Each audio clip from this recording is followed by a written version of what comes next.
Hello hello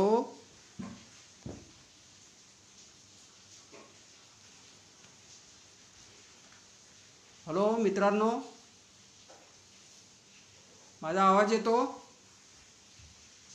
hello hello मित्रांनो, माझा आवाज ऐकू येतो? हां, एक थंब आलेला आहे. हॅलो हॅलो मित्रांनो, मी बाबाराव मुसळे. हां नानुरे सर, आवाज येतो ना सर?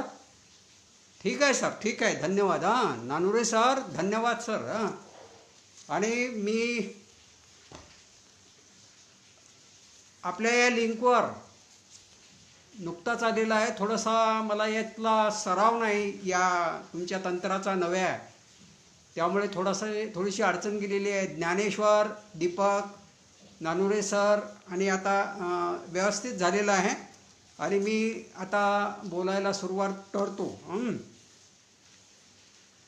आज हे 34वा पुष्प आहे या व्याख्यानमालेचं आणि ते गुंफण्याचा योग मला आलेला आहे. याबद्दल मी साहित्यरत्न अण्णाभाऊ साठे जन्मशताब्दी वर्षानिमित्त आयोजित केलेल्या या व्याख्यानमालेचे आयोजक अण्णाभाऊ साठे साहित्य परिषद, महाराष्ट्र राज्य संयोजन समिती यांचे मनपूर्वक आभार मानतो आणि त्यांचे संस्थापक अध्यक्ष डॉक्टर विठ्ठल भंडारे, नन्नवरे सर, त्यांचे सर्व सहकारी, माझे सर्व श्रोते मित्र या सर्वांना विनंती करतो, नमन करतो. आणि थोडंसं 1 मिनिट थोडंसं सहन करा. थोडंसं एक हे करतो मी, एक लाईट लावून ठेवतो.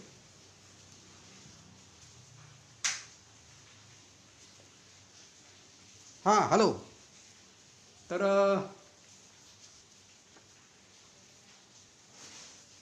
राजा ताडेराव, आपणा सर्वांचा मी मनपूर्वक आभार मानतो आणि मी बोलायला सुरुवात करतो. यावर्षीची ही लोकशाहीर अण्णाभाऊ साठे यांची जन्मशताब्दी आपण साजरी करत आहोत. त्यानिमित्ताने ह्या मंडळींनी या व्याख्यानमालेचं आयोजन केलेलं आहे. मला आठवते प्रल्हाद लुलेकर सर, आमचे गुरुवर्य, यांनी ह्या व्याख्यानमालेचं पहिलं पुष्प गुंफलं होतं. आणि काय झालं होतं की मला याची कल्पना नव्हती साधारणतः, कारण या व्याख्यानमालेचे जे आयोजक आहेत Vitthal Bhandare sir, doctor Vitthal Bhandare sir, यांचा आणि माझा तसा पूर्वपरिचय नव्हता. पण दरम्यान त्यांचा मला एकदा फोन आला आणि त्यांनी मला असं म्हटलं की सर, आम्ही अशा पद्धतीच्या एका व्याख्यानमालेचं आयोजन केलेलं आहे आणि या व्याख्यानमालेचं पहिलं पुष्प आमचे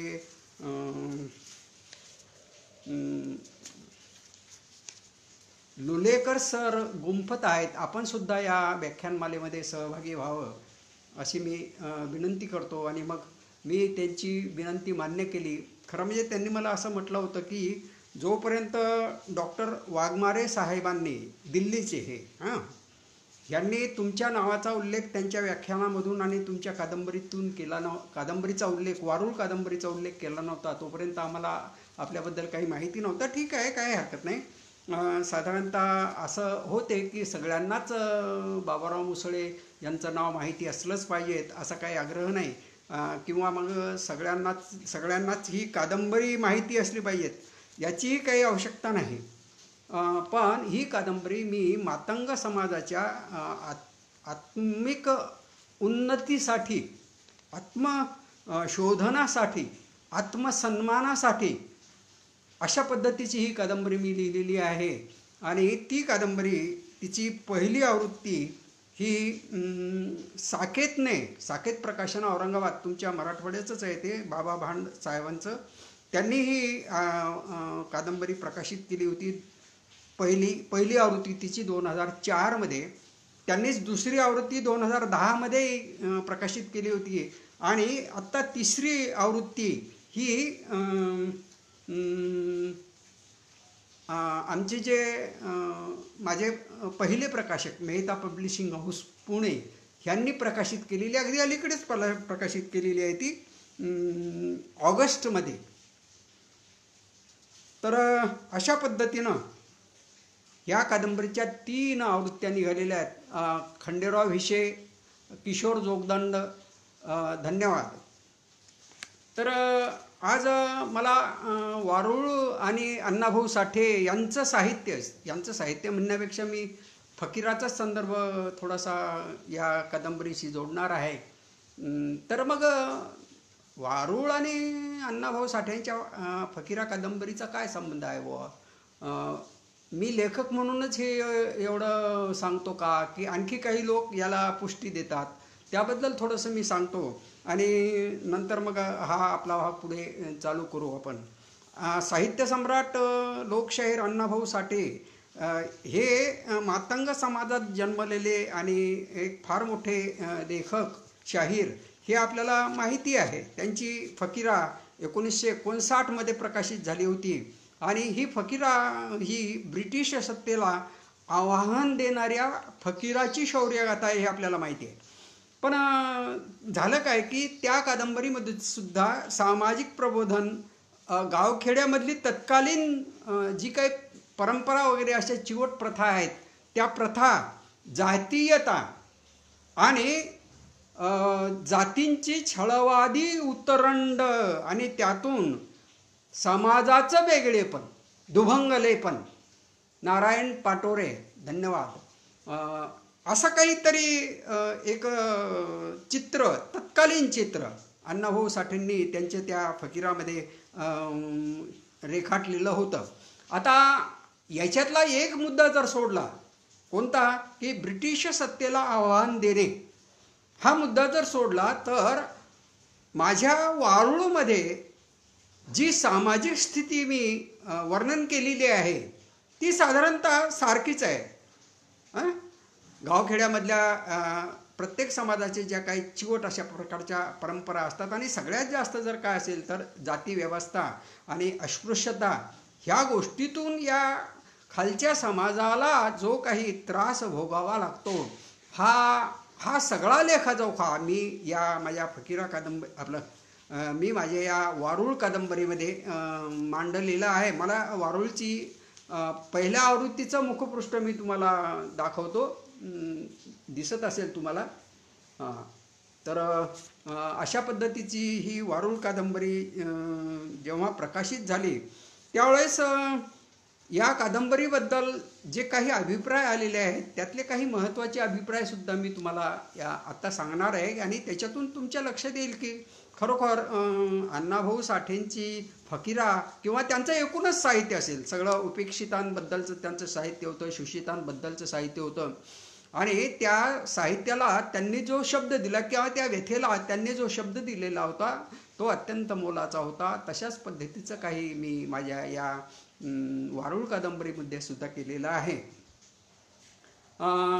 माझ्या वारुळ कादंबरीचा जो मुख्य नायक आहे ज्याला आपण म्हणू, जसं की फकीराच नायक आहे, तसा माझ्या कादंबरीचा प्रभू हा नायक आहे. प्रभू हा साधारणतः त्याच्या 4थ्या वर्गाच्या वयापासून तो पुढे चालून तो जसा मोठा होत जातो आणि प्रगत होत जातो त्याची वैचारिक पातळी वाढत जाते आणि मग तो संघर्ष करायला तयार होतो. असा एक फार मोठा पट मी या कादंबरीमध्ये रेखाटलेला आहे. तर या कादंबरीबद्दल थोडंसं 1-2 महत्त्वाच्या अशा प्रतिक्रिया आणि एक तर फारच महत्त्वाची आहे, म्हणजे ज्याच्यामुळे वारुळ कादंबरी ही फकीरा किंवा मग अण्णाभाऊ साठ्यांचं जे साहित्य आहे त्याच्याशी संबंधित आहे असं मला जोरकसपणे म्हणता येऊ शकते. ते कारण सांगतो मी. डॉक्टर भालू भोळे यांचं पत्र होतं मला 30/3/2005चं. या पत्रामध्ये डॉक्टर भोळे असं म्हणाले होते की अण्णाभाऊंच्या लेखनाच्या टप्प्यानंतर, हा महत्त्वाचं वाक्य त्यांनी वापरलं, अण्णाभाऊंच्या लेखनाच्या टप्प्यानंतर खोळंबलेल्या मातंग समाजाच्या वाङ्मयीन आविष्कृतीत जो रिक्त अवकाश होता तो तुमच्या कादंबरीने भरून निघाला आहे. पुन्हा एकदा मी वाचतोय वाक्य. अण्णाभाऊंच्या लेखनाच्या टप्प्यानंतर खोळंबलेल्या मातंग समाजाच्या वाङ्मयीन आविष्कृतीत जो रिक्त अवकाश होता तो तुमच्या कादंबरीने भरून निघाला आहे. हा किती महत्त्वाचं विधान आहे. आणि ही माझ्यासाठी फार अभिमानाची गोष्ट होती, कारण अण्णाभाऊचं साहित्य वाचूनच मी लेखनामध्ये किंवा कथा कादंबऱ्या लेखनाच्या या कार्यामध्ये स्वतःला वाहून घेतलेला आहे. आणि त्यामुळे मला आज अण्णाभाऊंच्या या जन्मशताब्दीच्या निमित्ताने होणाऱ्या या व्याख्यानमालेच्या मध्ये बोलताना आनंद होत आहे. आता थोडंसं आपण संदर्भ थोडा मागचा घेऊ की काय झालं की डॉक्टर विठ्ठल भंडारे असं म्हणाले की बुवा मला तुमची ओळख नव्हती किंवा तुमच्या वारुळ कादंबरीची सुद्धा मला माहिती नव्हती. तर काय झालेलं आहे की वारुळ कादंबरी ही डॉक्टर भंडारेंना जरी माहीत नसेल तरी नांदेडच्या किंवा नांदेड परिसरातल्या किंवा मराठवाडाच नाही तर संपूर्ण महाराष्ट्रामध्ये, महाराष्ट्राबाहेरसुद्धा ही कादंबरी लोकांपर्यंत पोहोचलेली आहे. त्यातलं एक पत्र मी आणखी तुम्हाला महत्त्वाचं वाटते मला ते, म्हणून मी तुम्हाला वाचून दाखवतो म्हणजे थोडक्यात सांगतो. ते पत्र आहे नांदेडच्या जिल्हा कारागृहामध्ये. बघा बरं, नांदेडच्या जिल्हा कारागृहामध्ये न्यायालयीन कस्टडीत PCR मध्ये असलेल्या गोरख वामन कांबळे यांचं हे 16/11/2013चं पत्र आहे. आणि ती कादंबरी त्यांनी त्या नांदेडच्या जिल्हा कारागृहामध्ये वाचली. आणि नंतर ते मला त्यांनी पत्र लिहिले की बाहेर आल्यानंतर समाज उद्धारासाठी कार्य करेन आणि वारुळ कादंबरीची समाजाला खूप गरज आहे ही मी माझ्या समाजाला सांगेन. फार महत्त्वाचा असा उल्लेख होता हा. आणि किशोर जोगदंड, नारायण पोटरे, धन्यवाद. त्याच्यानंतर आणखी एक महत्त्वाची गोष्ट सांगतो मित्र, म्हणजे ही जी या मंडळींची प्रतिक्रिया आहे किंवा ह्यांच्या ज्या भावना आहेत त्या अण्णाभाऊ आणि मी यांच्यामध्ये कुठेतरी असा एक संबंध जोडण्याचा त्या प्रयत्न करतात, म्हणून मला त्या महत्त्वाच्या वाटतात. तिसरी प्रतिक्रिया आहे दैनिक जनमाध्यममध्ये एक प्रकाशित झालेली, आमच्या अकोल्याचं हे वर्तमानपत्र होतं, त्याच्यामध्ये 8/9/2005 मध्ये प्रकाशित झालेली ही एक बातमी आहे. बातमीचं शीर्षकच असं आहे की मातंग समाजाच्या जीवनावर व नवजागृतीवर वारुळने प्रकाश टाकला, शंकर अवचार. हे शंकर अवचार कोण? शंकरराव अवचार हे अण्णाभाऊ साठे साहित्य अकादमीचे संस्थापक आणि अध्यक्ष होते. तर त्यांनी ते कधी म्हटलं, अकोल्याला जे जेतवन नावाचं नगर आहे तिथे साहित्यिक विचार मंचच्या बैठकीमध्ये बाबाराव मुसळे लिखित वारुळ ह्या कादंबरीच्या प्रकाशन व सामूहिक वाचनाच्या प्रसंगी, प्रकाशन आणि सामूहिक वाचनाच्या प्रसंगी मी तिथं नव्हतो उपस्थित, माझ्या माघारीच हे सगळं झालेलं आहे, पण वर्तमानपत्रातून ती बातमी मला वाचायला मिळाली. तर या प्रसंगी प्रमुख अतिथी म्हणून ते बोलत होते. त्यावेळी काय म्हणाले ते एक महत्त्वाचं, विठ्ठल भंडारे सर, धन्यवाद. तर काय म्हणाले ते की वऱ्हाडी बोलीतून मातंग समाजावर ह्यापूर्वी अनेक साहित्य निर्मिले गेले, परंतु वारुळ कादंबरीने मात्र वेगळाच इतिहास निर्माण केला. अशा या कादंबरीचे मातंग समाजाच्या घरोघरी सामूहिक वाचन व्हावे. म्हणजे एखादी पोथी जशी हिंदू धर्मीय लोक वाचतात किंवा तिचं पारायण करतात दररोज, अशा पद्धतीची अपेक्षा अवचारांनी या ठिकाणी व्यक्त केलेली आहे.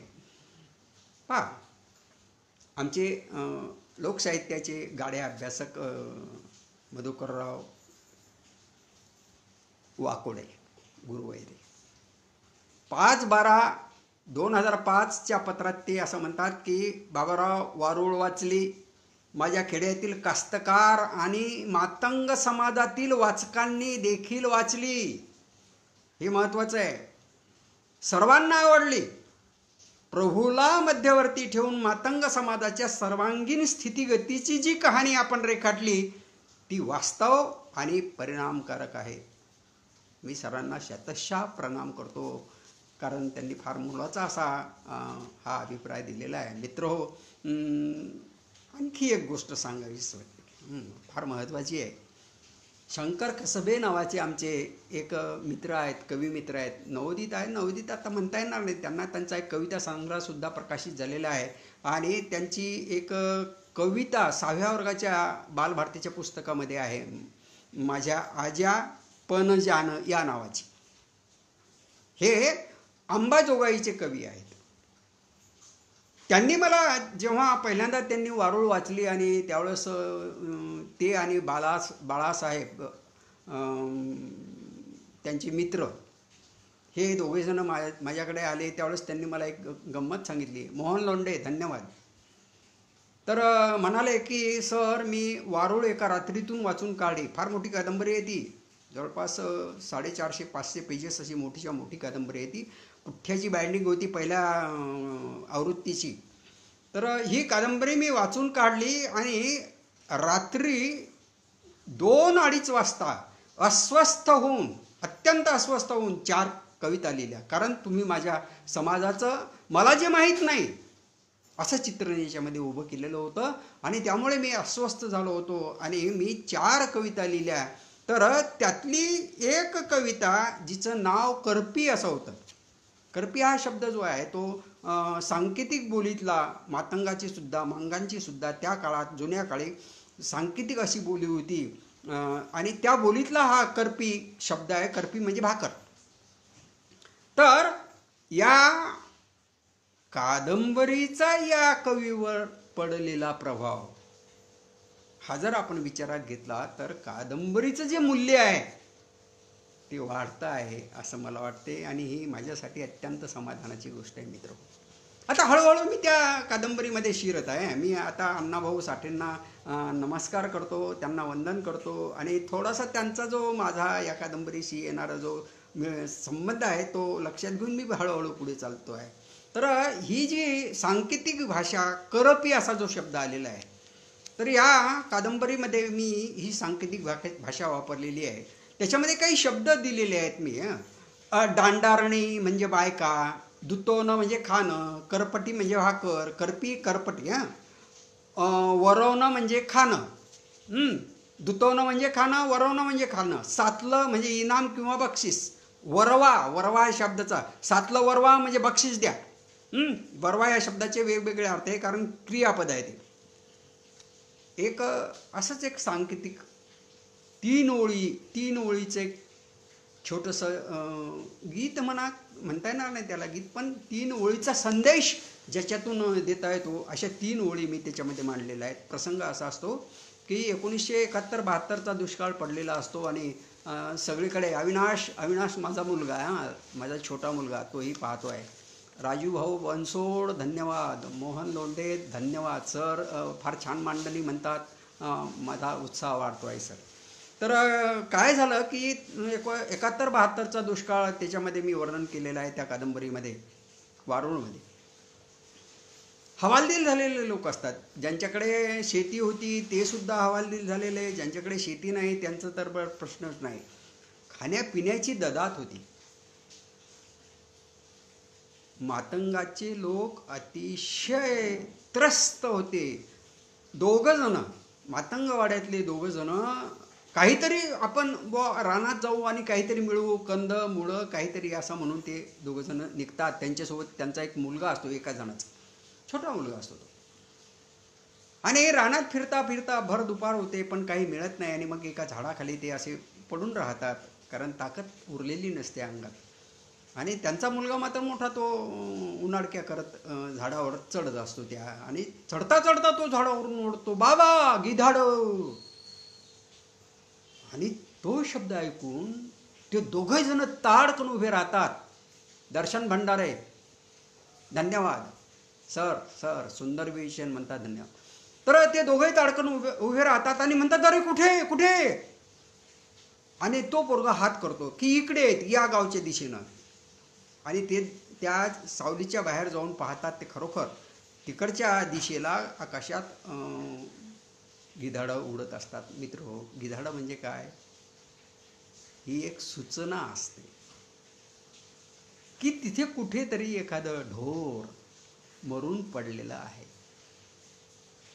भुकेचा प्रश्न आहे इथे, भावनेचा प्रश्न नाही इथे. भूक महत्वाची आहे, काय ना काहीतरी. आणि म्हणून मग हे दोघ जण ठरवतात की चला आपण ते जे काही ढोर मिळालेलं असेल त्याचं हे काढू आपण, आणि मांस काढू आणि घरी नेऊ.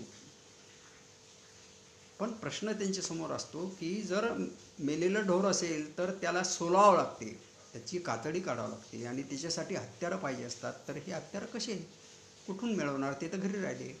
बरं, घरी जावं तर इकडं वेळ होतो, कारण सगळीकडे सगळे मातंग मंडळी सगळ्या गावची अशीच त्रस्त झालेली असतात भुकेनं. मग काय करायचं, तर ते रस्त्यावर येतात आणि तेवढ्यात ते त्यांच्या गावला येणारे गुरुजी, दररोज सायकलनं जाणं येणं करणारे अंसिंगवरून ते दिसतात. आता हे गुरुजी असतात ब्राह्मण. आणि मग त्यातला एक म्हणतो, हे पाय आता काही कर गड्या, पण आपण या गुरुजीलाच सांगू. अरे एवढं त्या गुरुजीले, अबे ब्राह्मण गुरुजी ते आहे कसं काय सांगा. नाही सांगतो मी, थांब. मग ते गुरुजीला, गुरुजी आमचा एक निरोप द्यावा, आमच्या येटाळ्यातले पोरं तुमच्या शाळेमध्ये असतील त्यातल्या कोण्याही पोराला 3 ओळी सांगा आणि त्याला म्हणा माझ्या बायकोला घरी जाऊन सांग. तर ते म्हणा वाठा ठीक आहे, सांगा काय तुमच्या 3 ओळी. तर तो मग त्या गुरुजींना सांगतो 3 ओळी. पहिली ओळ असते, ठाकणं ठोकणं गंगा. ठाकणं ठोकणं गंगा. दुसरी ओळ, जिथं दिसल भिंगा. आणि तिसरी ओळ, तिथं उतर रंगा. आता या तिन्ही ओळी गुरुजी ऐकतात, पण त्यांना काही कळत नाही की हे काय आहे, याचा अर्थ काय. ते विचारतात की अरे ह्याचा अर्थ काय. मग म्हणतात गुरुजी अर्थाचं जाऊ द्या ना, तुम्हाला काय, फक्त हे 3 ओळी तुम्ही ध्यानात ठेवा आणि त्या आमच्या पोराला सांगा की त्याला म्हणा माझ्या बायकोला जाऊन सांग. ते म्हणतो वा ठीक आहे. आता या 3 ओळीचा अर्थ आपण पाहू. पहिली ओळ, ठाकणं म्हणजे चामडी सोलायचे अवजार, त्याला ठाकणं ठोकणं म्हणतात. ठाकणं ठोकणं गंगा. गंगा आहे त्याच्या बायकोला उद्देशीने, त्या बायकोचं नाव गंगाच असलं पाहिजे असं काय नाही. ठाकणं ठोकणं गंगा. जिथं दिसल भिंगा. भिंगा म्हणजे गिधाड. आकाशात जिथं गिधाड उडताना दिसल तिथं उतर रंगा. ही तिसरी ओळ आहे. गणपत वाघमारे, धन्यवाद. अशा पद्धतीचा एक सांकेतिक निरोप ते आपल्या घरी पाठवतात आणि त्यांचं काम होते नंतर. तर अशी ही भाषा जी आहे, ही भाषा मला फार कामी पडली. आणि थोडंसं पुढे नंतर मी सांगेन की या भाषेसाठी मला कोणाची मदत घडली वगैरे. पण ही जी कादंबरी आहे, अतिशय उत्स्फूर्त असा प्रतिसाद मला या कादंबरीला त्यावेळेस मिळाला होता 2004मध्ये जेव्हा ही प्रकाशित झाली होती. काही महत्त्वाचे अभिप्राय पत्रातून आलेले ते मी तुम्हाला सांगतो. आणि काय की मी जे बोलतो आहे त्याच्यावरून तुम्हाला साधारणतः कादंबरीमध्ये काय विषय असेल हे लक्षात येत असेल. नंतर मग थोडक्यात मी तुम्हाला सांगेन की या कादंबरीमध्ये काय आहे. भालचंद्र नेमाडे सरांचं पत्र होतं मला, 28/5/2005चं. म्हणजे भालचंद्र नेमाडे सरांचं नाव ही साधीसुद्धी गोष्ट नाही. माझ्यासारख्यानं त्यांच्या सावलीलाही उभं राहण्याची माझी पात्रता नाही, पण माझ्या कादंबरीवर ते आवर्जून अभिप्राय देतात. किती अभिमानाची गोष्ट आहे बघा. ते म्हणाले होते की मी सतत 4 दिवस अशी तुमची वारुळ कादंबरी वाचून संपविली. 4ही दिवस अत्यंत आनंदात गेले. माझ्या पाठीवर कौतुकाची थाप आहे त्यांची. 4ही दिवस अत्यंत आनंदात गेले. आधीच्या दोन्हीही कादंबऱ्या हल्या हल्या दुदुदे आणि पखाल मला आवडल्या होत्या. ही त्यांच्यासारखीच वास्तवाशी झुंजणारी आहे. म्हणजे मी वास्तववादी लेखक आहे हे अनेकांना माहिती आहे, कारण ग्रामीण भागामध्ये जी आम्ही मंडळी जगतो, आम्ही वास्तवाशीच आमचं भांडण असते. आमचे पायच मातीवर असतात. काल्पनिक असं काही करताच येत नाही आम्हाला. गणपत वाघमारे, धन्यवाद. तर ही त्यांच्यासारखीच वास्तवाशी झुंजणारी आहे. अनेक तपशील, हे तुमचं अप्रतिम वैशिष्ट्य मात्र याही कादंबरीत आहे. हा थोडासा दोष सरांनी मला चिमटा घेतलेला आहे, कारण थोडे तपशील जास्त देण्याची माझी सवय आहे म्हणून. ठीक आहे. दुसरी प्रतिक्रिया आहे डॉक्टर ऋषिकेश कांबळे, औरंगाबादला आहेत सर. आणि मला सांगण्याची गरज नाही सर काय आहेत, कोण आहेत वगैरे, हे सगळं तुम्हाला माहिती आहे. 23/1/2005 रोजी वारुळच्या पहिल्या आवृत्तीचं प्रकाशन बाबा भांडांनी औरंगाबादला घेतलं होतं, मराठवाडा साहित्य परिषदेच्या हॉलमध्ये. आणि अध्यक्ष होते प्राचार्य रारम बोराडे सर. तर त्यावेळी फार विस्तृत असं विवेचन केलं होतं ऋषिकेश कांबळे सरांनी. ते काय म्हणाले, त्यातली 1-2 ओळ मी सांगतो की हल्या हल्या दुदुदेपासून मला तुमचे आकर्षण आहेच, त्यात वारुळने भर टाकली. समाजातल्या ताणतणावांचा गुंता अत्यंत सामर्थ्याने आपण या कादंबरीत चित्रित केला आहे. एक आणखी अतिशय महत्त्वाचं असं पत्र, ज्याचा थोडक्यात 1-2 ओळीतला सार मी तुम्हाला सांगतो मित्र. आणि हे नाव मी वाटेल की खरोखर तुम्ही धन्य झालात. सांगू नाव, डॉक्टर रावसाहेब कसबे सर. सरांच्या मुळेच माझ्या झळाळ कादंबरीला 2014 साली 2017 साली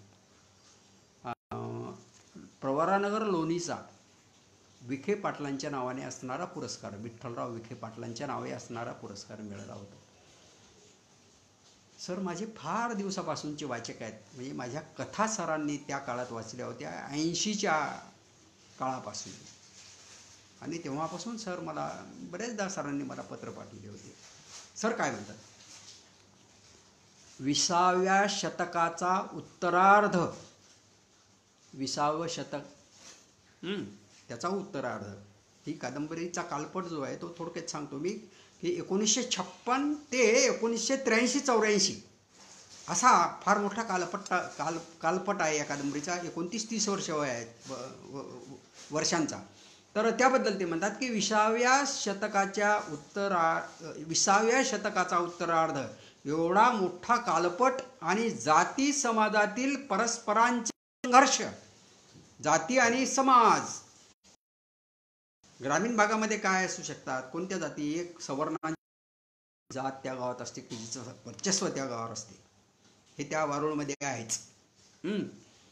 दुसरं बौद्ध समाज आहे. डॉक्टर बाबासाहेब आंबेडकरांनी त्यांना 1956 मध्ये बौद्ध समाजाची दीक्षा दिली. पूर्वाश्रमीचे ते महार. पण मग त्यांची दृष्टीच बदलली जगण्याबद्दलची. एक नवं तेजोमय पर्व त्यांच्या आयुष्यामध्ये निर्माण झालं. आणि तरी हा जो मातंग समाज आहे तो मात्र जिथल्या तिथेच राहिला. तर त्यांच्यातही संघर्ष, जातीपातीमधील संघर्ष आणि संबंध सुद्धा. म्हणजे संघर्ष आहे म्हणून संबंध तुटला असं नाही, संबंध आहेच. तर असा या दोन्ही गोष्टींमुळे, म्हणजे परस्पराचे संघर्ष आणि संबंध, या दोन्ही गोष्टींमुळे आपल्या कादंबरीचे स्वरूप एखाद्या सामाजिक सांस्कृतिक दस्तऐवजासारखे झाले आहे. एखादा दस्तऐवज असणं म्हणजे काय की या कादंबरीमध्ये मी काय केलेलं आहे की सुद्धा काळ हा सुद्धा मी नमूद केलेला आहे. काही घटना जेव्हा घडून जातात त्या काळामध्ये, समजा 1956ला डॉक्टर बाबासाहेब आंबेडकर दीक्षा दिली आणि त्याच्यानंतर मग ज्या काही घटना घडलेल्या असतील, तर त्या काही घटनांचा उल्लेख मी या कादंबरीमध्ये अगदी तिथीनुसार केलेला आहे. तर थोडासा हाही दस्तऐवज या शब्दाचा संबंध असू शकतो. मित्र, ही कादंबरी फार मोठी आहे, ही मी तुम्हाला म्हटलेलं आहे. पुठ्ठ्याची बांधणी आहे या कादंबरीची. पहिली आवृत्ती ही 491 पृष्ठांची होती. तिचे 2 भाग. पहिला भाग 1 ते 69 पृष्ठे आणि दुसरा भाग 170 ते 491 पृष्ठे. म्हणजे कादंबरी ही आकारानं सुद्धा मोठी होती. 491 पृष्ठांची कादंबरी होती ती.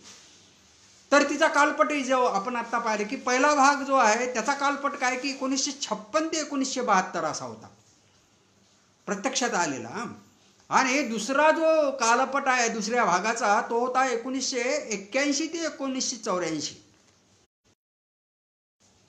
असा. एवढा पट आणि एवढी मोठी कादंबरी का झाली?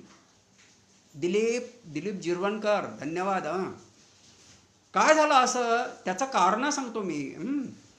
की काय झालं की मुळात या कादंबरीचा जो दुसरा भाग आहे सध्याच्या, तो मी झगड या नावानं लिहिला होता. काहीतरी 150-200 पेजेस असं काहीतरी ते हस्तलिखित तयार झालं होतं आणि मी मेहतांकडे ते पाठवून दिलं. त्याच्याही आधी काय घडलं होतं की 1980-82च्या दरम्यान डॉक्टर बाबासाहेब गोपले यांनी मातंगामध्ये अशी एक चळवळ निर्माण केली होती. स्वाभिमानाची आत्मानुभवाची अशी ती चळवळ होती की ज्याच्यामध्ये त्यांनी असं सांगितलं होतं की आम्ही मांग नाही, आम्ही मातंग आहोत. धर्म बदलायचा नाही, पण आपली स्वतःची जी स्थिती आहे, जी अवस्था आहे ती आम्हाला बदलायची आहे, म्हणजे हिंदू राहूनच. पण मग त्यांनी मातंगांना अमुक कामे करू नका, ढमुक कामे करू नका अशा पद्धतीच्या सूचना दिल्या आणि मातंगांनी तसं केलं होतं त्या काळामध्ये. आणि तेव्हापासून मांग हा शब्द मागे पडला, मातंग हा शब्द पुढे आलेला आहे. तर हा भाग एका मध्ये मी मांडला होता सुरुवातीला. घमड्या आणि आमचे डॉक्टर विठ्ठल वाघ यांनी अकोल्यावरून बोली नावाचा एक त्याचा दिवाळी अंकामध्ये ते प्रकाशित झाले होते, त्याच्यामध्ये ती आली होती. पण मग अस्वस्थ झालो होतो मी की हे खरं नाही. आपण अण्णाभाऊ साठे साहित्य परिषद महाराष्ट्र राज्य सर धन्यवाद देत आहेत. तर थोडंसं काय झालं की मग मला असं वाटलं की नाही, आपण हे जरासं विस्तारात घ्यायला पाहिजेत, आपण वेगळ्या पद्धतीनं मांडायला पाहिजे. म्हणून ती झगड कादंबरी मी लिहिली आणि ती जेव्हा डॉक्टर आनंद यादव सरांना मी पाठवली त्यावेळेस त्यांनी मला भेटीला बोलवलं आणि भेटीमध्ये त्यांनी सांगितलं की बाबाराव, तुम्ही हे मांडलं ठीक आहे, पण याला बेस नाही. हे काहीतरी अचानक तुम्ही मांडल्यासारखं असं वाटतं की त्याच्या मुळाशी काय आहे. मग हा जो तुमचा प्रभू एकदम असा संघर्ष करतोय त्याची कारणं काय आहेत, पाठीमागे काय घडलेलं आहे तिच्या आधीच्या काळामध्ये. आणि म्हणून मग ती कादंबरी मी परत आणली आणि सगळी कादंबरी पुनर्लेखन केलं त्या कादंबरीचं. त्याच्यात पहिला भाग आणि दुसरा भाग असे दोन्ही भाग लिहिले आहेत. पहिला भाग विस्तारानं आलेला आहे, दुसराही भाग पहिला भाग थोडासा कमी आलेला आहे, दुसरा भाग विस्तारानं आलेला आहे. तर आणखी एक मनामध्ये थोडीशी शंका होती. 2 कादंबऱ्या प्रकाशित झाल्या होत्या माझ्या, हाल्या हाल्या दुजुदे आणि पखाल. तर या दोन्ही कादंबऱ्याचे विषय हे 9-10 महिन्याचे विषय होते आणि छोट्या कादंबऱ्या होत्या 160-70 पेजेसच्या. आणि मनात असं होतं की साला आपण फार मोठी कादंबरी, कालपट मोठा घेऊन एखादी मोठी कादंबरी लिहू शकत नाही. ती खुन्नस होती डोक्यामध्ये आणि ती या कादंबरीनं मात्र पुरवली. पण काय झालं मित्र, हे करताना मला जो त्रास झाला लेखनाचा, खरं म्हणजे लेखन अशा मोठ्या एखाद्या पटाचं लेखन जेव्हा तुम्हाला करायचं असते त्यावेळेस उन्हाळ्यासारखी सुट्टी पाहिजे, किमान दिवाळीसारखी सुट्टी तरी पाहिजे शिक्षक लोकांना. म्हणजे आम्हाला होती, मला होती. पासूला काय आडनाव, ठीक आहे, पासूला धन्यवाद. तर काय झालं की मुलांच्या परीक्षा, मॅट्रिकला मुलं आणि त्यांचा अभ्यास घ्यायचा आणि दिवसभर शाळा करायची, म्हणजे रात्री 11पर्यंत अभ्यास घ्यायचा, दिवसभर शाळा करायची आणि 11च्या नंतर मग लिहायला बसायचं. बरं, अडचणीची खोली होती माझी, ज्या पारडी टकमोर आमच्या वाशिम तालुक्यामध्ये, वाशिम जिल्ह्यामध्ये पारडी टकमोर च्या पारेश्वर विद्यालयामध्ये मी शिक्षक होतो. आहेत तिथेच गेली.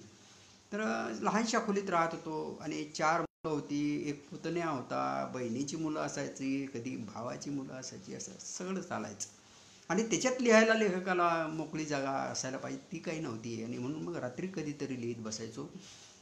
आणि मग कधीतरी जाग आल्यासारखं व्हायचं आणि घड्याळाकडे पाहायला, अरे बापरे 3:30 वाजले, अरे बापरे 4 वाजले, आणि मग ते गुंडाळून ठेवायचं आणि मग दुसऱ्या दिवशी पुन्हा शाळेत जायचं, झोप व्हायची नाही. आणि काय झालं की त्याचा परिणाम माझ्या डोक्यावर झाला. डोक्यावर परिणाम झाला त्याचा, आणि साधारणतः 2 वर्षपर्यंत मला मानसोपचार तज्ज्ञांकडून उपचार घ्यावे लागले. अतिशय अशक्त झालो होतो, मरणार, आपण वाचू शकत नाही असं वाटलं होतं. पण नशीब माझं आणि कदाचित तुमचंही की मी या निमित्तानं तुमच्यासमोर तुम्हाला बोर करण्यासाठी उपस्थित आहे. तर मी तिच्या मित्र, पण त्या काळात माझ्या घरच्या मंडळींनी मला अट घातली, व ठीक आहे तुम्ही आता बरे झालात, पण आमची एक अट आहे की तुम्ही आता इथून पुढे लेखन जरूर करा, बंद नका करू ते, पण रात्री 11च्या नंतर नको. आणि ते व्रत मी आजही पाळतो मित्र. म्हणजे 2000 सालापासून झाले आता 21 वर्ष, 20 वर्ष तर नक्कीच झाली, आणि ते पाळतोय मी पुढे. धन्यवाद. तर अशा पद्धतीनं हा जो प्रकार होता तो आपल्याला थोडंसं मला बाजूला थोडंसं हे घेऊन सांगावं लागलं. तर हे जे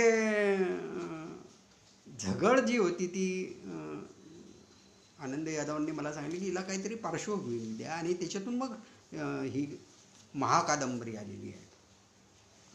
तर हे सुरुवात त्याची झालेली आहे 1956च्या डॉक्टर बाबासाहेब आंबेडकरांनी दिलेल्या दीक्षेपासून. काय झालं की त्यावेळेस बाबासाहेबांनी दीक्षा दिली आणि सांगितलं की तुम्ही आता गावकीची कामं करणार नाही, आत्मसन्मानानं जगा. आत्मसन्मानाची ती लढाई होती, आणि डॉक्टर बाबासाहेब गोखले यांनी सुरू केलेली सुद्धा आत्मसन्मानाचीच लढाई होती. मला आत्मसन्मान शब्द हा मला आठवत नव्हता, म्हणून थोडासा गोंधळ झाला माझा. तर ही दुसरी लढाई होती आत्मसन्मानाची, डॉक्टर बाबासाहेब गोखले यांनी सुरू केलेली मातंग समाजासाठी. तर डॉक्टर बाबासाहेब आंबेडकरांनी जेव्हा आपल्या समाजाला सांगितलं की तुम्ही गावकीची कामं सोडून द्या, सगळी हलकट स्वरूपाची जी काय असतील ती सगळी, गुरं ओढणं, मेलेलं वगैरे फाडणं वगैरे वगैरे वगैरे, आणि ती कामं सोडल्यावर मग मांग समाजाला, तत्कालीन मांग समाजाला अज्ञानामुळे असेल किंवा भुकेमुळे असेल असं वाटायला लागलं की अरे ही तर आपल्याला संधी आहे, यातून आपल्या भुकेचा प्रश्न काही प्रमाणात मिटू शकतो.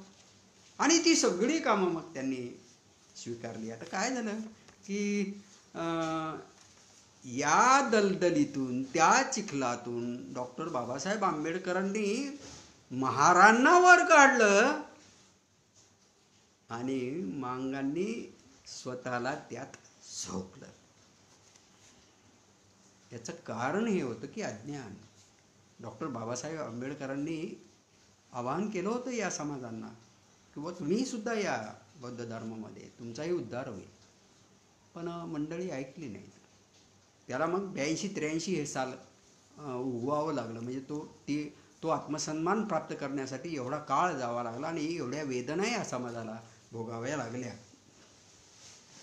आणि काय झालं की त्याही वेळेस डॉक्टर बाबासाहेब आंबेडकरांनी सांगितले की गावकीची कामं सोडा, आणि गावकीच्या कामांना तुम्ही नकार का देता. म्हणून मग सवर्ण आणि बौद्ध यांचे गावोगाव संघर्ष झाले. ते पुन्हा मला सांगत बसायची गरज नाही. अगदी तीच गत 1982 मध्ये डॉक्टर बाबासाहेब गोखले यांनी जेव्हा तो संघर्ष सुरू केला त्यावेळेस झाली. गावागावात मातंग समाजावर बहिष्कार टाकण्यात आला. त्यांना दुकानं बंद, त्यांना चक्की बंद, त्यांना काम बंद, हे सगळं सगळं असं होऊ लागलं. आणि म्हणून मग कठीण होऊ लागलं या लोकांना जगणं. हा सगळा इतिहास, हे सगळं वास्तव मला तिथे मांडावं लागलं. आता हे सगळं मांडणं इतकं सोपं नाही. म्हणजे 1956 पासून ते 1983पर्यंतचा हा सगळा पाठीमागचा भाग. आणि ज्या समाजाचा मी नाही मित्र, म्हणजे हे सांगतो मी प्रामाणिकपणे की मी मातंग समाजाचा नाही. पण मी नसलो मग काय झालं. आणि एखाद्या समाजावर जर तुम्हाला लिहायचं असेल तर त्याच समाजाचं असलं पाहिजेत काय, अशी काही अट नाही. त्या समाजाबद्दल, ज्या समाजाबद्दल तुम्हाला लिहायचं असेल त्या समाजाबद्दल जर मनातून तुमच्या कळकळीची, सहानुभूतीची भावना जर असेल तर तुम्ही न्याय देऊ शकता. आणि तसं माझ्या बाबतीत घडलेलं आहे. मी अतिशय तटस्थपणे हा संघर्ष उभा केला. संघर्ष म्हणजे मातंगाच्या 2 गटामध्ये आपसातल्या, मातंग विरुद्ध बौद्ध, त्यांच्यामध्ये सुद्धा पारंपरिक संघर्ष अगदी पिढ्यानपिढ्यांचा, त्याचीही कारणं दिलेली आहेत, त्याच्या आख्यायिका दिलेल्या आहेत. आणि मातंग विरुद्ध सवर्ण, अगदी राजकीय स्वरूपाचा सुद्धा संघर्ष, सामाजिक स्वरूपाचा संघर्ष, कौटुंबिक स्वरूपाचा सुद्धा संघर्ष, हे सगळे संघर्ष मी तिथे मांडलेले आहेत. पाणी तर काय झालं की त्याच्यासाठी मला काही माहिती मिळवावी लागली. खूप मोठं संकलन करावं लागलं. अनेकांच्या भेटी घ्याव्या लागल्या, अनेकांच्या मुलाखती घ्याव्या लागल्या, अनेक मातंगवाडे बघावे लागले. त्यातलं एक महत्त्वाचं नाव मी तुम्हाला सांगतो. आमचे मित्र रमेश भालेराव.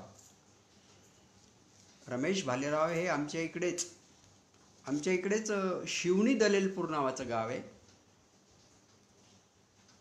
तिथं त्यांचं वास्तव्य आहे. आणि नांदेडला ती काहीतरी सर्व्हिस करतात. हे महत्त्वाचं आहे बरं का नांदेडकरांनो. रमेश भालेराव हे नांदेडला काहीतरी नोकरी करतात असं मला कळलेलं आहे. नंतर आमचा संपर्क राहिला नाही. तर त्यांना मी भेटायला गेलो आणि त्यांच्यापेक्षा त्यांच्या वडिलांनी माझ्यासमोर जणू खजिनाच उघडा केला. मातंग समाजाच्या सारे जे काही व्यथा वेदना असतील, द्वेषही असतील, आख्यायिका असतील, किंवा सांकेतिक बोली जी मग आम्ही म्हटलं ती असेल, हे सगळं त्या बाबांनी मला सांगितलं. फार मोठा आधार त्याचा मला मिळाला. दुसरं एक नाव सांगतो मी. ही मातंग समाजातली मंडळी आहेत.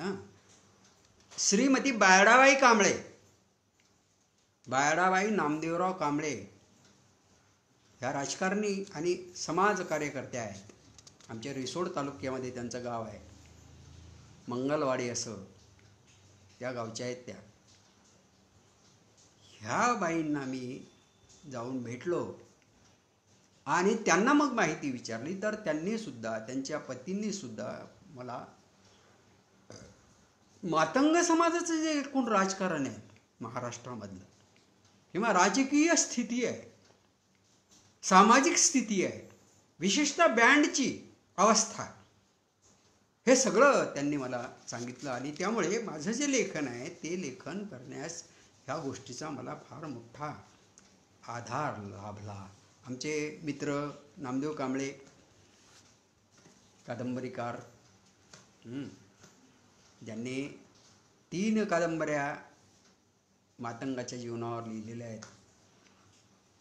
आणि एका कादंबरीला, त्यातल्या पहिल्या कादंबरीला त्यांच्या साहित्य अकादमीचा पुरस्कार सुद्धा मिळालेला आहे. त्यांचीसुद्धा मला फार मदत झाली. माझे सहकारी आणि ज्यांच्यावर मी दंश नावाची कादंबरी लिहिलेली आहे, सोपान कांबळे, माझ्या पारडी टकमोर या गावात, म्हणजे माझ्या नोकरीच्या गावात आणखी एक असं व्यक्तिमत्व आहे की दलित जाणीवांची त्यांची जी कविता आहे ती अतिशय जबरदस्त आहे. अनिल कांबळे. ह्या मंडळींनी मला प्रोत्साहन दिलं. अनेक गोष्टी मला त्यांनी चर्चेतून सांगितल्या आणि या सगळ्यातून मग ही कादंबरी मला लिहिता आली. यासाठी मला अनेक संदर्भ ग्रंथ शोधावे लागले, अनेक ग्रंथ पाहावे लागले, धुंडाळावे लागले. याच्यामध्ये साधारणतः 2-3 वर्षे गेली. खूप मोठं संपादन माझ्याजवळ जमा झालं आणि त्याच्यातून मग ते सगळं निवडून, म्हणजे संकलन फार फार मोठं झालं आणि त्याचं संपादन करून मला मग मला हे सगळं कादंबरीचं जे काही मॅटर आहे ते उभं करता आलं आणि त्याच्यातून मग मी ही कादंबरी लिहू शकलो. आणि बाबा भांडांचं तर मी फार म्हणजे असं म्हणा की त्यांनी ही कादंबरी जर आणली नसती, कारण मोठं वाढ होतं ते, तर ही कादंबरी कदाचित आलीच नसती, छापूनच आली नसती. पण बाबांनी मला म्हटलं की बाबाराव, छान कादंबरी आहे, तुम्हाला एक आणखी वेगळं नाव देईल, जसं तुम्हाला हाल्या हाल्या दुधिद्यानं दिलं ना तसं, पण हिंमत धरा, कदाचित काही तुमच्यावर वारसुद्धा येऊ शकतील. म्हणलं सर पाहू आपण काय होईल ते. मी तर काही कोणताही असा एक बाजू धरून काही मांडलं नाही. जे मांडलं ते अतिशय वास्तव स्वरूपाचं असं मांडलेलं. आणि मित्र, मला या गोष्टीचा अभिमान वाटतो की आत्तापर्यंत माझ्या मातंग बंधू भगिनींनी मला खरं म्हणजे प्रोत्साहितच केलेलं आहे. कोणीही असं म्हटलं नाही की बा तुम्ही हे आमचं विकृत चित्र उभं केलं. मला एक आठवण आहे, परभणीला बी रघुनाथ हॉलमध्ये त्या काळी साधारणतः म्हणजे 2010च्या दरम्यानची गोष्ट असावी किंवा 5-6-7ची असावी, ती एक मातंग समाजाचा मोठा मेळावा भरला होता आणि त्यामध्ये माझी मुलाखत घेतली होती. आमचे जे मित्र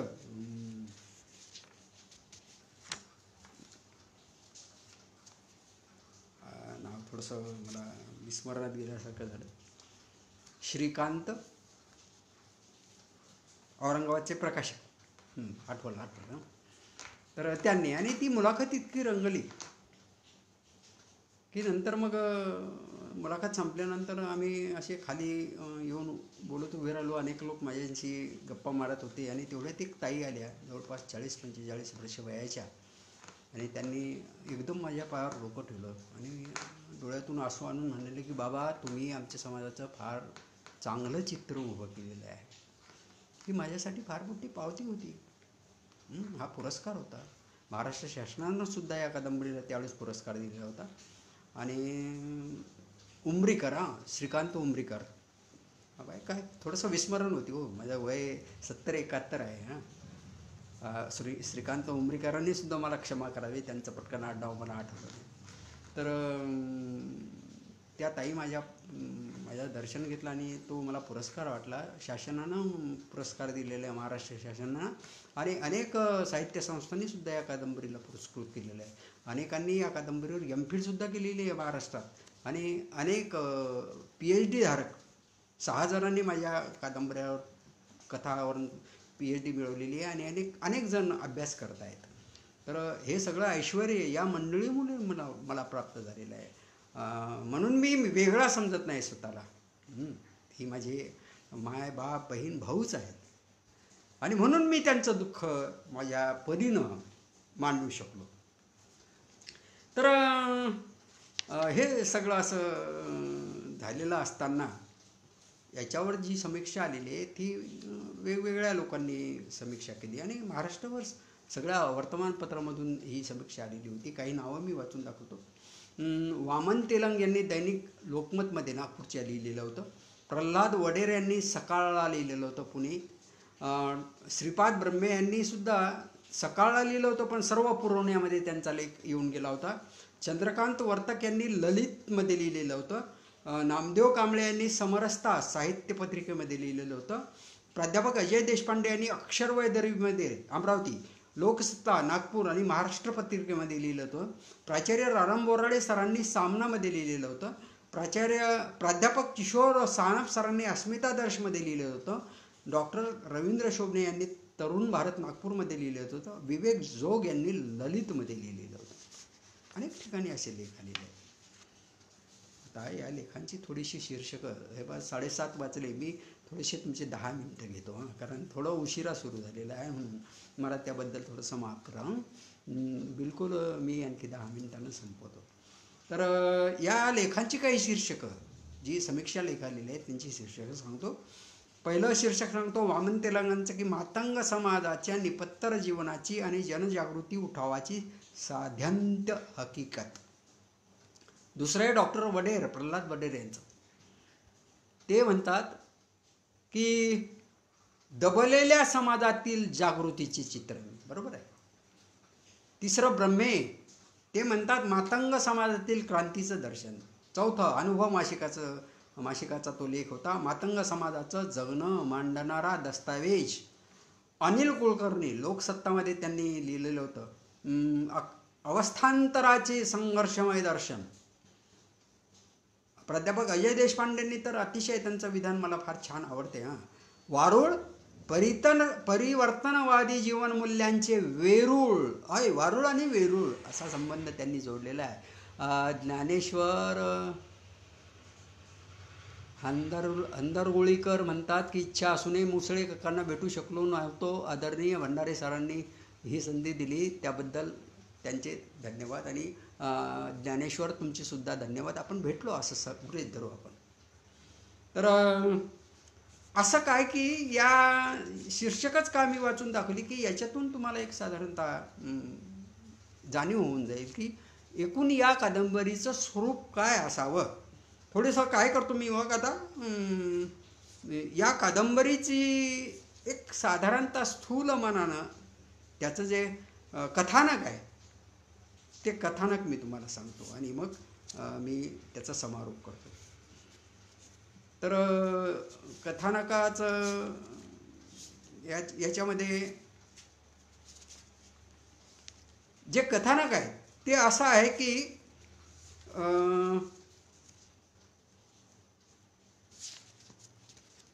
हा जो कादंबरीचा नायक आहे प्रभू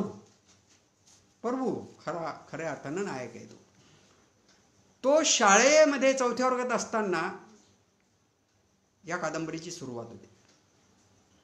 आणि हळूहळू शाळा शिकत असताना तो 4था वर्गात शिकतो, पुढे काही शिकता येत नाही त्याला, तिथं त्याचं शिक्षण थांबते. तर शिक्षणामुळे तो डोळस बनतो. कारण त्याला जे गुरुजी भेटलेले असतात कुलकर्णी नावाचे, त्यांनी एक दृष्टी दिलेली असते त्याला समाजाकडे पाहण्याची. आणि त्याला हेही कळत होतं की कुलकर्णी गुरुजी अस्पृश्यता पाळत नाहीत, मात्र गावात अस्पृश्यता मंडळी पाळतात. कारण कोणाच्या घरात भसभस जाता येत नाही. कुलकर्णी गुरुजींच्या दारात जाऊन जेव्हा तो उभा राहतो तेव्हा गुरुजी त्याला घरात बोलवतात. अरे ये ना. घरात आल्यावर त्याला काही खायलाही देतात, पाणी प्यायला देतात आणि ती ताट किंवा तो तांब्या वगैरे काही धुवायला लावत नाही. राहू दे म्हणतात. तर हे थोडंसं जी वागण्यातली विषमता आहे ती त्याच्या लक्षात येते आणि कुलकर्णी गुरुजींचे संस्कार हे त्याला थोडे डोळस बनवतात. आणि काय होते की तो समाजाचं मग निरीक्षण करत होतो की हा समाज कसा या समाजाला बाकीचे समाज कसे दाबतात, सवर्ण कसे दाबतात, किंवा मग इतरांशी त्यांचे संघर्ष कसे होत जातात. आणि संघर्ष करताना हा समाज मात्र छाती ठोकून पुढे येत नाही, थोडंसं माघार घेतल्यासारखं करतो. असं का व्हावं? तर हे सगळं करत असताना त्याच्या एक लक्षात येते की याची कारणच ही आहेत की माझा हा जो समाज आहे तो हीन आहे, दीन आहे, गलित गात्र झालेला आहे. परंपरेनं किंवा काही कारणांनी तो जी कामं करतो ती कामं ही वास्तविक त्याचा सन्मान वाढवणारी नाहीत. परंपरेनं म्हणजे समजा ग्रहण मागणे हे काही असं सन्मानाचं काम नाही, पण हा मागतो, मागायला नाही पाहिजे असं त्याला वाटते. त्यावेळी त्याचं लग्नही झालेलं असते आणि एकदा चंद्रग्रहण लागलेलं असते आणि त्याची आई त्याला सांगते की अरे तू आमच्याबरोबर सुद्धा चाल बरं बाबा, 4 घरं जर झाले तर आपल्याला एखादा 2 जास्तीचा कपडा येईल आणि किंवा आदली तू चल ना आमच्याबरोबर. पण तो सांगतो की मी गावात मागायला येणार नाही, अजिबात येणार नाही, तुम्हाला जायचं तुम्ही जा. आणि तो त्याचा शब्द खरा करतो. हं? खरा करतो तो शब्द त्याचा. तिथून तिथून त्याची अस्मिता जागी झालेली आहे हे आपल्या लक्षात येते. आणि पुढे काय गोष्ट घडते त्याच्या आयुष्यामधली अतिशय महत्त्वाची गोष्ट, की त्या गावामध्ये एक गुरुजी येतात, तायडे नावाचे गुरुजी येतात. आणि ते गुरुजी मग एक आणखी पुन्हा त्याच्या या नव्या दृष्टीमध्ये आणखी भर घालतात. तायडे गुरुजीच्या मदतीनं तो मांगवाड्याचं प्रबोधन करायला सुरुवात करतो. या मांगवाड्याला माहिती नसलेले डॉक्टर अण्णासाहेब भोपळे हे नाव घेतलं मी, डॉक्टर बाबासाहेब यांच्याऐवजी भोपळे असं नाव घेतलेलं आहे मी. तर त्यांनीच चालू केलेली जी चळवळ आहे, अखिल महाराष्ट्र मातंग संघाची जी चळवळ आहे ती त्याला कळते, मांगवाड्याला कळते. मांगवाड्याला कधीही माहीत नसणारी काही आणखी नावं, जसं की अण्णाभाऊ साठे कोण आहेत काय माहीत, किंवा मतंग ऋषी कोण देव जाणे, किंवा वस्ताद लहुजी साळवे कोण काही माहीत नाही. अशा गोष्टी या मातंगांना कळतात आणि त्या मातंगवाड्यामध्ये शाखा सुरू होते. महाराष्ट्र मातंग संघाची शाखा सुरू होते आणि मग संघर्ष सुरू होतो. पहिल्यांदा मातंगवाड्यामध्ये घोषणा ऐकू येतात गावकऱ्यांना. तिथली तरुण मुलं चेकाळतात आणि घोषणा देतात, जय अण्णाभाऊ, जय मातंग, अण्णाभाऊ साठेंचा, मातंग ऋषींचा, वस्ताद लहुजी साळवेंचा, अखिल महाराष्ट्र मातंग संघटनेचा, डॉक्टर बाबासाहेब भोपळेंचा. या अशा घोषणांची गावाला सवय नसते आणि गाव जागा होतो आणि मग खरा संघर्ष सुरू होतो. पण इथं मी असं म्हटलं की मातंग जागा झाला म्हणून गाव जागा झाला. मातंगांनी हेच ठरवलं की मांग म्हणून जन्मलो पण मातंग म्हणून मरणार, मांग म्हणून मरणार नाही. हा आत्मसन्मान त्यांच्यामध्ये जागृत झाला आणि त्याच्यामुळे मग या समाजाने कात टाकायला सुरुवात केली. आणि ही सगळी स्थिती मी या कादंबरीमध्ये मांडलेली आहे. एक संघर्ष असतो, राजकारणाचा संघर्ष आहे, सामाजिक स्थितीचा आहे, आर्थिक कारणाचा आहे, धार्मिक कारणाचा आहे, जातीयतेचा आहे, अस्पृश्यतेचा आहे, अशी अनेक संघर्षाची वलय आहेत. आणि ती सगळी भेदून हा जो माझा नायक आहे प्रभू, सगळ्यात शेवटी खरं म्हणजे त्याची जी भावना असते ती सहमतीची भावना असते, की नाही आपल्या समाजात चुकत असेल किंवा लोकांचं चुकत असेल, चला चुकू द्या, चला चला चला चला, अशा पद्धतीची. पण शेवटी तो एक कणखर भूमिका घेतो अगदी शेवटच्या क्षणी. कारण त्याला सतत विरोध करणारा त्याच्या समाजाचा, त्याच्याच जातीचा जो भीमा असतो, त्या भीमालाच बेदम मारलं. ते इतकं बेदम त्याला आणि तिच्या भावाला राजकारणापायी की ते बेशुद्ध पडतात, असं वाटतं की ते मरतात. आणि मग त्या दोघांची जी ती अवस्था ज्यांनी केली, माहीत नसते याला कोणी केली प्रभूला, तरी पण त्याला माहीत आहे की हे करायला कोण कारणीभूत ठरलेलं आहे, सवर्णाची कोणती माणसं आहेत, त्यांच्या नावानं तो जाऊन पोलीस स्टेशनमध्ये रिपोर्ट देतो. आणि आपला समाज कणाकणानं उभं करण्याचं जे आपलं प्रण आहे, मुंग्यासुद्धा कणाकणानं वाळून उभं करतात. आणि हे असं त्यांचं जे मंदिर आहे तयार झालेलं, कणाकणानं तयार झालेलं जे मंदिर आहे, त्याला जर धक्का जरासा बसला तर मुंग्या किती चवताळून येतात हे आपण अनुभवलेलं असते. हा प्रभूसुद्धा असा चवताळून उठतो आणि तो आपल्या समाजाचा आत्मसन्मान शाबूत राखण्यासाठी वाढविण्यासाठी संघर्षास तयार होतो. इथे कादंबरी मित्र संपते. आणि मला मी जो तुम्हाला 10 मिनिटाचा वेळ मागितला होता तो वेळही माझा संपत आलेला आहे आणि म्हणून मी आता तुमचा निरोप घेतो. त्यापूर्वी मी आपणा सर्वांचे आणि अण्णाभाऊ साठे साहित्य परिषद महाराष्ट्र राज्य यांचे डॉक्टर विठ्ठल भंडारे, नन्नारे सर आणि त्यांचे सर्व सहकारी या सर्वांचे मनपूर्वक आभार मानतो. म्हणजे की परभणीच्या या बी रघुनाथ हॉलमध्ये जेव्हा मी मातंग समाजाच्या मेळाव्यामध्ये बोललो होतो त्यानंतर आज मोठ्या संख्येनं मला असं वाटते बरं का की मातंग बंधू भगिनींशी मी आज किती जणांनी ऐकलं असेल आणि किती जणांवर त्याचा परिणाम झालेला असेल ते मला माहीत नाही, पण होईलच. आणि त्याच्यासाठी मी वाघमारे सरांचे दिल्लीच्या मनापासून आभार मानतो. खरं म्हणजे वाघमारे सरांना पुस्तक पाठवण्याचं